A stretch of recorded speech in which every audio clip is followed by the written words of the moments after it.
Dustin. A little time to reflect. I know you said walking past press row there that you thought the fight was closer than they scored it. It seemed like, you know, you're getting celebrated, but felt like you were more annoyed and like pissed off about the result. Yeah, man. Obviously I wanted to win. Max is a great fighter, tough competitor. I just felt, you know, being inside the eye of the storm, it felt a lot closer to me. You know, I really thought it might have been 2-2 going into the fifth. Mike Brown checked the scorecards when we got to the locker room, and I think the judges gave me different rounds. So I don't know, you know, I think all the judges gave him the second round. I thought I almost had him out. He hurt me too, but I thought my shot was, when I followed up with elbows, I was cracking him. He told me in the medical tent, he said, man, you had me out.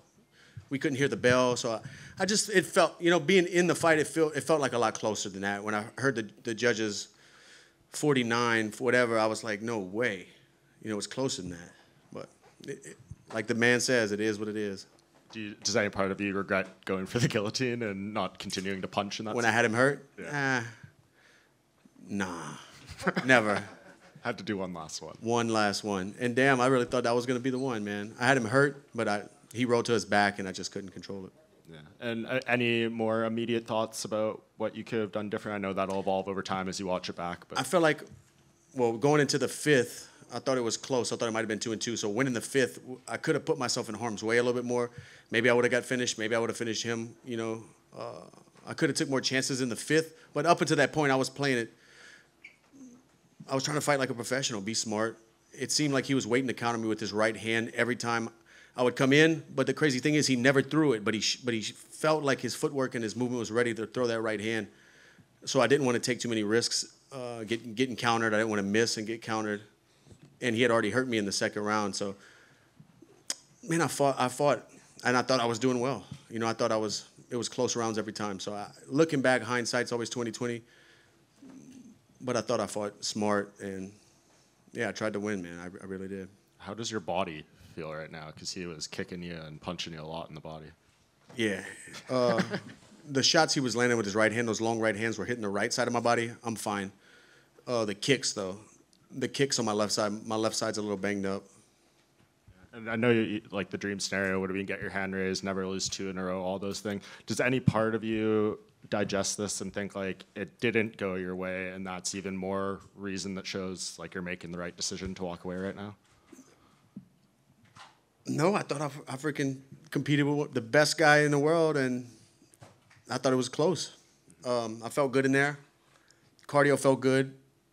My movement felt good, but and I wanted that. I wanted to go show that I can compete and make it close to where I can say, hey, look, I'm still at the top of my game. I'm going out because I want to. You know, I wanted it to be a war and a drag 'em out fight, and yeah.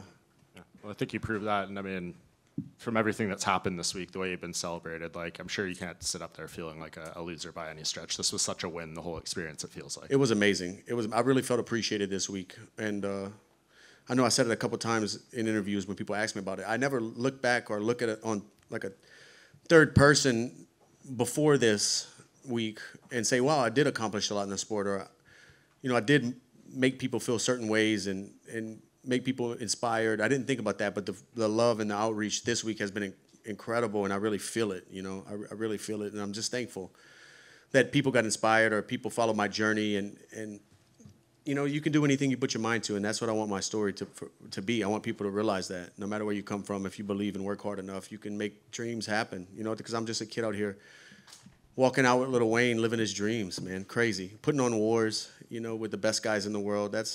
What a beautiful life. It's a beautiful story because I know the author. That's what it is.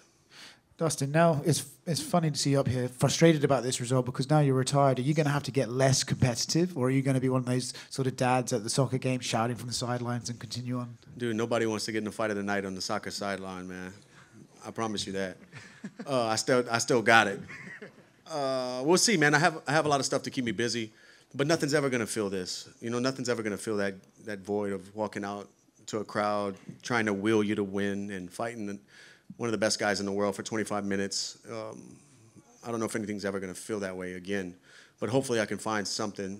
You know, I would love to stay connected to the sport, keep working for ESPN. You know, the sport has given me everything I have in life. And I would love to watch and watch other kids chase their dreams and put my 2 cents in what I think I learned through this decades of doing this. Obviously, when you're in the fight, it's about to start, you're getting your introduction, you're focused, but as you went in the cage, was there a part of you to think, I have to take this in because this is the last time? Yeah, all week I've been thinking about that. I need to be in the moment. I want to feel it all. Because a lot of times you can get, lose those moments because adrenaline and your blinders are on, your tunnel vision. Adrenaline's pumping so hard, you're just focused on the task at hand. But I was able to, as much as I could, just embrace it all and really breathe it in. And wow, I'm here in my home state. And I just felt the love, in my home state with a great opponent who's going to bring it. And that's exactly what happened, Congratulations on an amazing career. Thank you, sir. What was it like just coming out and hearing the fans and just that moment where an entire arena is rocking for you in your retirement fight? It felt incredible. It felt unreal. It felt like a movie, I felt like I was just watching it from outside, It was really cool. I felt the love, and then turning back and seeing Wayne, walking with us, and it's just, I'm from the streets of Louisiana. Like, I grew up listening to No Limit and Cash Money, and the guys walking with me, it's crazy. And I'm sure you knew if the fight got to the end of the 5th round, that point was going to come. What was kind of going through your head in that moment? Yeah, and then I was like, I wanted to do it, That's why I kept looking up at the clock. I said, when are we doing this? Yeah, you saw me looking at the clock a few times. I'm like, well, okay, that's 25 seconds left. I said, not time yet. Then we pointed down. I said, okay, I oblige. And then he hit me with a few shots. And I said, okay, we're going to wrestle a little bit. Let me clinch up. There's only 8 seconds left. And just, seeing the video that the UFC put together for you and doing that last, walk out of the octagon, what was going through your mind? The video, man. The video was tough to watch just because this whole journey means so much to me. And seeing my mom and my first martial arts kickboxing coach on there, I didn't even know they got him to film that. Seeing my daughter talk, really pulled at my heartstrings, man. I'm just thankful that I have this journey and documented and people followed along for so long. It's amazing. Not that I didn't feel like I meant that much to the company. I just never thought about it. I didn't know that people cared that much. I thought I was just fighting and feeding my family. I didn't know I had touched so many people until this last week. Thank you. Dustin, at the end of the fight, you had the Acadiana flag draped on you. Talk about being able to represent the Acadiana area on such a large stage for the career that you've had here in the UFC. Yeah, I've been representing Acadiana since I got into before the UFC. I used to, when we had our own shorts, I used to print the flag on my waistband, and I've been carrying the flag for the Cajun people because that's who helped me become who I am. That's why I moved back to Louisiana when my daughter was born, because I wanted to raise her in a place that has a sense of community and supports local. It's different. Lafayette, Acadiana area is different than anywhere else. I've traveled the world, and I love home. And I wanted my daughter to be raised around that. So, and I'd love to continue representing however that can be with the foundation, helping these other young fighters chase their dreams. Fighting has changed my life, and I come from Lafayette, Louisiana. It felt like, 18, 19 years ago, it felt like the bright lights in the UFC in Las Vegas were so far away. It was a pipe dream. And I made it happen through hard work. So I know these other kids can, Dustin. What's up, champ? What's up? Question. What you got to say to everybody back in the 337? Man, I can't wait to come home. I'm driving home, not flying flying home after a hard fight. I'm driving home. Me and my daughter already got a plan. We're going to watch a movie, pop some popcorn. Nice. Just be a dad. Get back to the 337. I got to fly in with my team Saturday a week ago before driving here to New Orleans. So that was kind of nice. We had a few days to kind of decompress before fight week started. And I was gone 9 weeks, almost 9 weeks in South Florida training for this fight. So I just want to get home and be a dad, put on some long white socks, barbecue something, cut my grass, get back to normal life. And what bourbon are we drinking to celebrate the retirement? Man, we got to see. Probably Rare Stash. We got to see. There we go. Maybe some Blantons. I don't know. All right. Thank you, champ. Congratulations. Thank you. Dustin, is there a part of you that is more excited to, lay these gloves down and get back out in the community? I know you're going to have the backpack drive next month, and I know that's a big part of your year getting to help all these underprivileged kids in the Acadiana community. I'm sorry, what was the first part of the question? Are you excited to enter this next step of your life where you can really put your focus into the community and your family and your personal life? Yeah, I got to, I put fighting's such a selfish sport. I put so many things on hold to chase these dreams and do these camps. And I just want to get home and get on a normal schedule with my family, get the backpacks. I have such a great, incredible team and community back home. The board of my foundation and family, friends, they all went in the warehouse when I was in camp and packed these backpacks, maybe 1,400 backpacks filled with school supplies. They did it all, and I wasn't there, And it's amazing that the foundation has grown that big. And August 5th, we'll set it up, first come, first serve, and get the families who need the school supplies so the kids can have everything they need for the school year. That's important to me. I just don't know what it's going to take to keep this thing going as strong as it has without this fight war memorabilia, because I've been auctioning off every fight and using this platform I have, building these fights to represent Louisiana and be a megaphone for the people whose voice isn't heard, So we'll see what kind of pivot we're going to have to do to continue raising money and making things happen. But that's always a passion of mine. I just spoke to Max. He's involved with some stuff in Hawaii that he helps out. So I think we're going to link up and try to do something big, Just keep this going. Keep fighting the good fight. Trying to leave the world a better place than you found it. That's the goal. Finally, as a homegrown kid, I know you've probably been over to this arena on a number of occasions.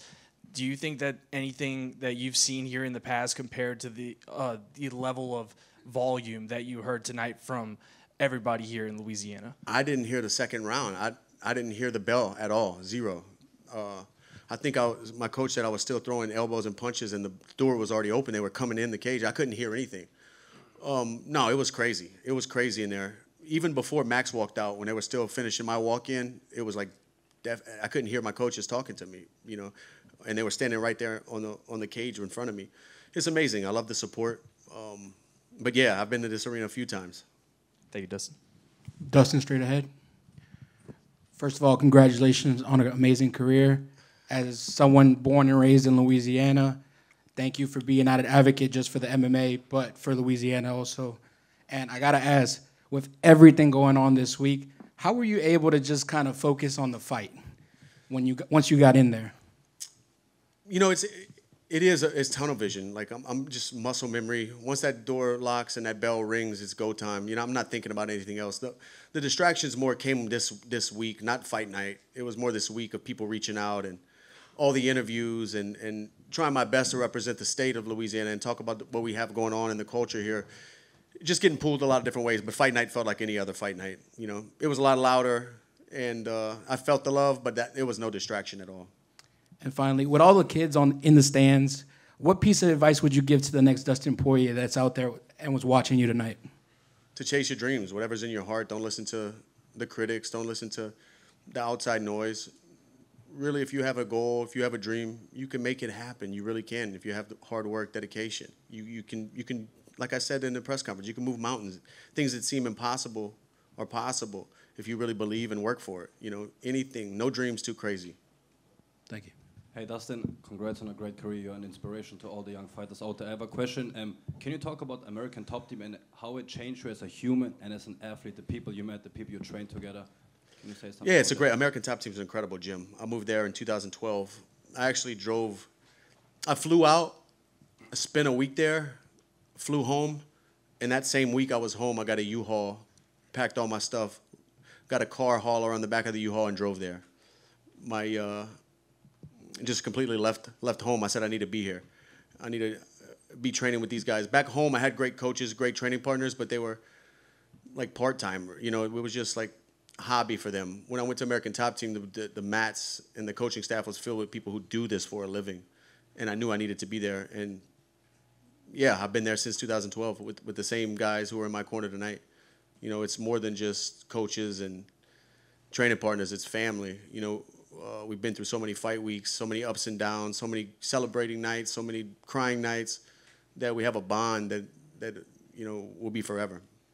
My last question is, do you remember the moment you first fell in love with the sport, and what would that young Dustin Poirier think about the person that's sitting right there on the stage?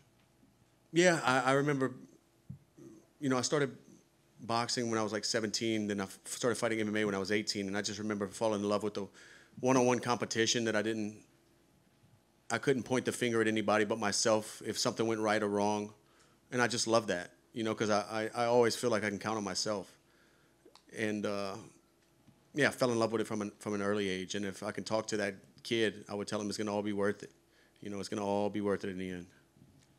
Thank you. You're a legend. Thank you. Thank you, man. Dustin, thank you for your career and for the fight tonight and in the back here. So this was your last fight, but kind of going off that last question, I wonder if you have any recollection of your first fight. And I'm not necessarily talking about UFC or professional fighting. I'm saying any scrap in the schoolyard, anything that first kind of had that impact on you. Oh, I got a bunch of those. I don't know the first one. Is there one that sticks out? I remember my first mixed martial arts fight ever. I don't.